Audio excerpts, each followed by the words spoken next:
Eh bien bonjour à toutes et à tous, ici The Marvelman. Aujourd'hui on se retrouve pour ce 150e récap de Marvel News, donc je vais récap toutes les news Marvel qu'on a eu dans la semaine, c'est parti. On va commencer avec les Thunderbolts. En effet, selon des rumeurs, Marvel serait très content du film, d'après des projections test. Il y aura apparemment des reshoots pour le film mais qui seraient très légers, a priori ce serait que 2 jours. Donc encore une fois j'imagine pour ajouter quelques scènes ou changer quelques plans dans le film, rien de grave. Et à part ça, on a quelques leakers qui donnent des détails sur le film. Déjà que Taskmaster aura beaucoup de problèmes de mémoire dû à son lavage de cerveau, et que c'est en partie pour ça qu'elle se rapproche de Ghost dans le film. Ghost qui en gros l'aide un peu à suivre le cours de l'histoire, et à se rappeler du coup par moment. Autre truc intéressant, c'est qu'il mentionne que US Agent, par rapport à ce personnage-là, sa femme l'aurait quitté, sa femme qui était dans Falcon et Winter Soldier. Alors pareil, ça me paraît étonnant, vu comment elle était proche de lui, même après ses problèmes. Mais bon, à voir comment ça va être traité, si c'est vrai. Et que par rapport au personnage de Bill Foster et de Melina, le premier serait mentionné, la deuxième non, mais qu'il est possible qu'il soit ajouté après à voir. Je rappelle qu'à la base, des rumeurs disaient qu'ils étaient dans le film. En vite fait, par rapport à Hawkeye, on a eu du coup une nouvelle scène coupée. Rien de bien intéressant, hein, c'est une vieille dame qui tombe sur Clint et Kate Bishop. Mais bon, après c'est plus du gag, ça rajoute pas grand chose.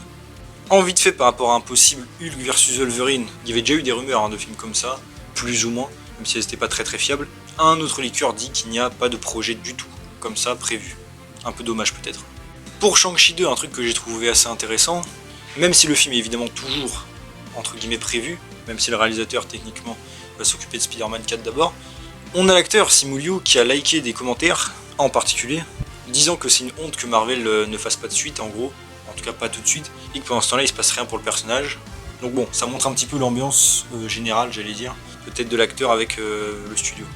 Ensuite, par rapport à Loki saison 2, j'en ai fait un short, on a eu quelques scènes coupées, surtout entre Loki et Mobius qui mangent, mais une très intéressante, et j'en ai parlé, c'est une scène qui mentionne le fait que plein de personnages que Loki a rencontrés, et parmi eux certains assez intéressants, déjà Hercule, introduit dans Thor 4 et que techniquement on n'a pas vraiment encore vu rencontrer les autres, Amora, l'enchanteresse, évidemment personnage culte de Thor qui n'est jamais apparu, même si sa sœur elle est dans Agent of Shield, donc dans le MCU, mais surtout évidemment le fait qu'il ait rencontré Karl Krill, l'homme absorbant, lui aussi, sorti de Agent of Shield, en tout cas du côté MCU, et aussi mentionné dans Daredevil.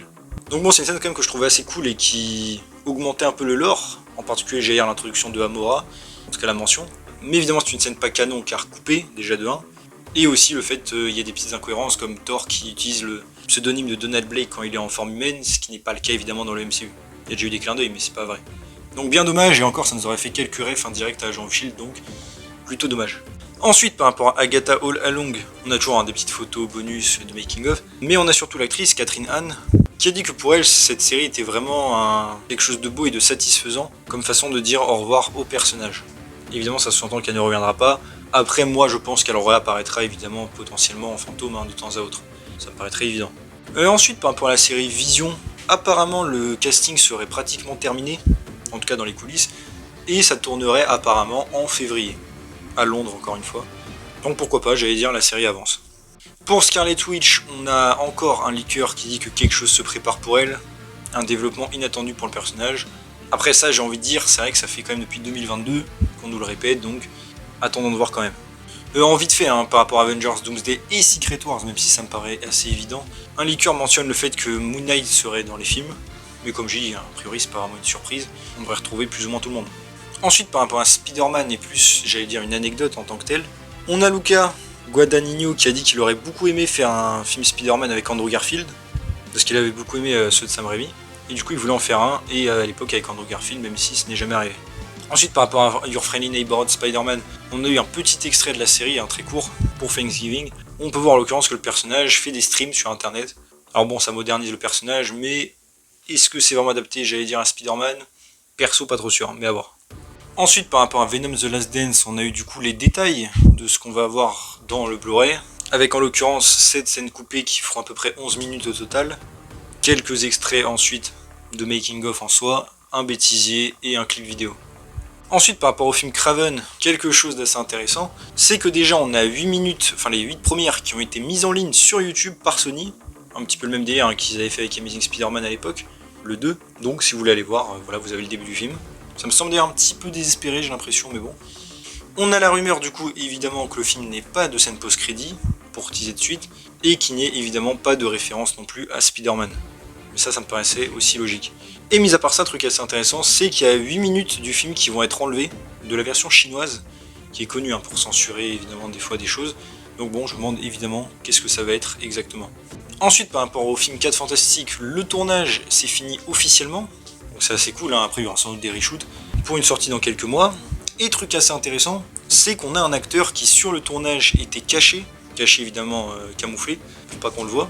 Et apparemment ce même acteur a remis une photo avec Pedro Pascal, enfin Pedro Pascal plutôt a mis une photo avec lui, où encore une fois il était flouté. Et beaucoup de gens du coup se demandent de qui pourrait être ce personnage. Apparemment c'est quelqu'un d'assez connu, j'imagine si on lui cache le visage. Alors certains ont débattu, bon pour moi la seule personnage à dire logique qui pourrait être là c'est évidemment Fatalis de Robert Downey Jr. Tout simplement parce qu'il faut mettre en place Avengers puisqu'on ne sait rien sur lui pour l'instant. Et le fait qu'encore une fois c'est le seul perso qui pourrait justifier ça. À part un personnage multiversel comme j'ai hier, peut-être un Reed Richards, celui de 2005 par exemple, mais sinon je verrai pas trop. Surtout qu'on sait à peu près tout ce qui va se passer dans le film. Donc certains ont débattu d'ailleurs pour savoir si c'était vraiment Robert Downey Jr. puisqu'apparemment il ne boit plus alors que là la personne boit, mais bon, comme j'ai dit pour moi ce serait le seul candidat logique. Ajoutons à ça d'ailleurs que toute la dernière séquence qu'ils ont tournée était pour des scènes de Nations Unies. Donc, Nations Unies, ça paraît être évident peut-être de voir quelqu'un qui représente la Latverie, donc Fatalis. Mais bon. Ensuite, en vite fait par rapport à Deadpool et Wolverine, quelques anecdotes. Déjà par rapport au script pour cacher les caméos du film, ils utilisaient des personnages de Stranger Things, tout simplement. Et on a aussi eu du coup une des révélations d'une blague qui a été censurée par Disney qui concernait Mickey. Voilà, vous pouvez la trouver, hein, je vais pas la dire évidemment, pour des raisons évidentes. Un petit peu vulgaire. Ensuite, en vite fait par rapport aux Midnight Suns, j'allais dire rien de surprenant, mais un leaker dit que Moon Knight sera dans l'équipe.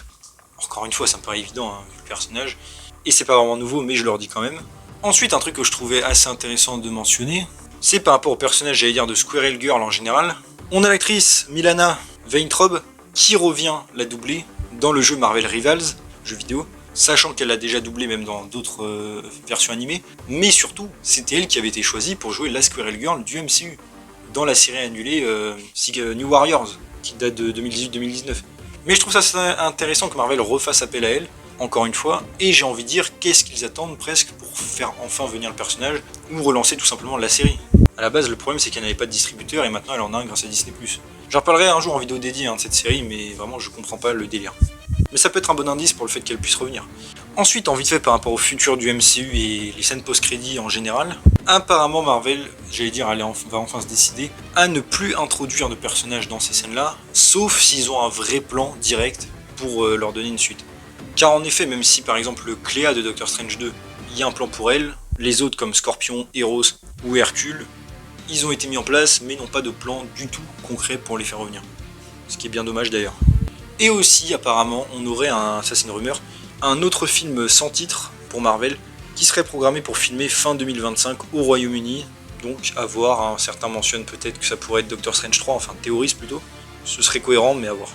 Et voilà, c'est déjà tout pour ce 150e récap de Marvel News. J'espère que ça vous a plu. Si c'est le cas, n'hésitez pas à vous abonner, liker, commenter, partager, activer la cloche, à me suivre sur mes 15 en description. Et on se retrouve bientôt pour une nouvelle vidéo. Salut tout le monde.